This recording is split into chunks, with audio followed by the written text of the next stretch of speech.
কলকাতায় বিএসএনএল এর 550টির মতো 4G সাইট বসেছে। তার মধ্যে 400-র কাছাকাছি সাইট চালু হয়েছে। এদিকে অনেক গ্রাহকের অভিযোগ, রবিবার কলকাতা ও তার আশেপাশে বিএসএনএল এর মোবাইল পরিষেবা ঠিকঠাক কাজ করেনি। এদিন সকালে অনেকক্ষণ মোবাইল থেকে কোনো কল করা যায়নি। রবিবার কলকাতা ও তার আশেপাশে বিএসএনএল এর মোবাইল পরিষেবা ঠিকঠাক কাজ করেনি বলে অভিযোগ করেছেন অনেক গ্রাহক।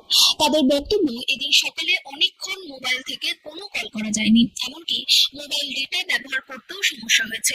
হোয়াটসঅ্যাপের মাধ্যমেও কোনো কল করা যায়নি বলে অভিযোগ। তবে বিএসএনএল সূত্রে খবর, তাদের নেটওয়ার্কের কোনো সমস্যা হয়নি। সংস্থার এক আধিকারিক জানান, বিএসএনএল এর সব 4G সাইট এখনো বসেনি এবং যা বসেছে তার সমস্ত চালু হয়নি। সে কারণে অনেক সময় গ্রাহকদের সমস্যা হতে পারে।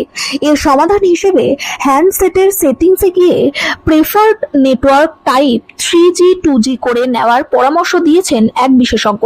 তার বক্তব্য, নিরবিচ্ছিন্ন 4G পরিষেবা দেওয়ার জন্য প্রতি 1.5 কিলোমিটার অন্তর 4G সাইট থাকতে হবে।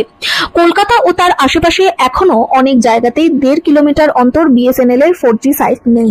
গ্রাহকদের হ্যান্ডসেটে preferred network 5G 4G 3G 2G করা থাকলে বেশিরভাগ ক্ষেত্রে হ্যান্ডসেট 5G বা 4G নেটওয়ার্কই খুঁজবে। আর হ্যান্ডসেট 4G নেটওয়ার্ক না পেলে মোবাইল পরিষেবা পেতে গ্রাহকের সমস্যা হবে। এক্ষেত্রে সেটাই হয়েছে। এখন কলকাতায় বিএসএনএল এর 550টির মতো 4G সাইট বসেছে।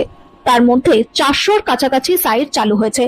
আগামী ডিসেম্বরের মধ্যে কলকাতায় মোট 1800 4G সাইট চালু করার লক্ষ্যমাত্রা রেখেছে রাষ্ট্রায়ত্ত টেলিকম সংস্থাটি।